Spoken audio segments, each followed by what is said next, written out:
బులెటిన్లో breaking news చూస్తున్నాం. Srisailam left canal tunnel పనులు కొనసాగుతున్న తరుణంలో ప్రమాదం చోటు చేసుకుంది. టన్నెల్ 14వ కిలోమీటర్ మైలురాయి వద్ద సుమారు 3 కిలోమీటర్ల మేర పైకప్పు కుప్పకూలింది.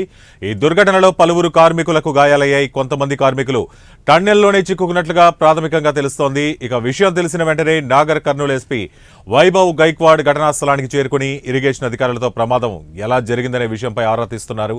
అనంతరం సహాయక చర్యలను ముమ్మరం చేశారు. ప్రమాదం సరిగ్గా ఉదయం 8:30 ప్రాంతంలో జరిగిందన్నారు.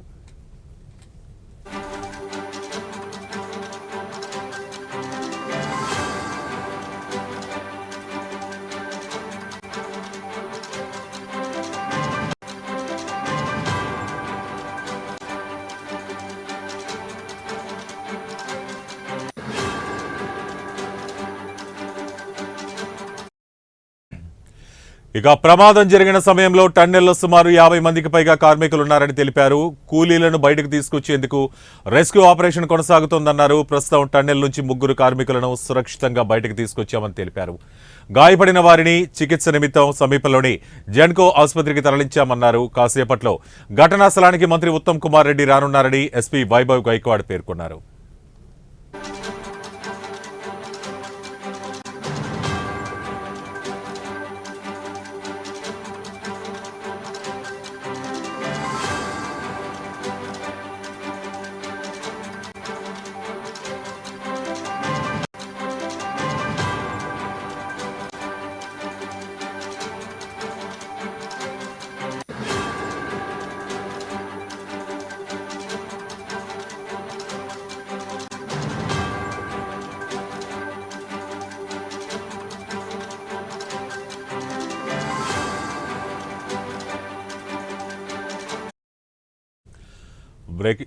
బ్రేకింగ్ న్యూస్ చూస్తున్నాం. శ్రీశైలం లెఫ్ట్ కెనాల్ టన్నెల్ పనులు కొనసాగుతున్న తరుణంలో ప్రమాదం చోటు చేసుకుంది.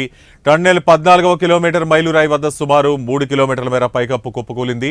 ఈ దుర్ఘటనలో పలువురు కార్మికులకు గాయాలయ్యాయి. కొంతమంది కార్మికులు టన్నెల్లోనే చిక్కుకున్నట్లుగా ప్రాథమికంగా తెలుస్తోంది. ఇక విషయం తెలిసిన వెంటనే నాగర్ కర్నూలు ఎస్పీ వైభవ్ గైక్వాడ్ ఘటనా స్థలానికి చేరుకుని ఇరిగేషన్ అధికారులతో ప్రమాదం ఎలా జరిగిందనే విషయంపై ఆరా తీస్తున్నారు.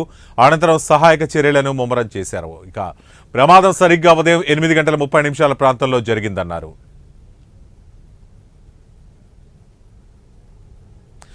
ప్రమాదం జరిగిన సమయంలో టన్నెల్లో సుమారు 50 మందికి పైగా కార్మికులు ఉన్నారని తెలిపారు.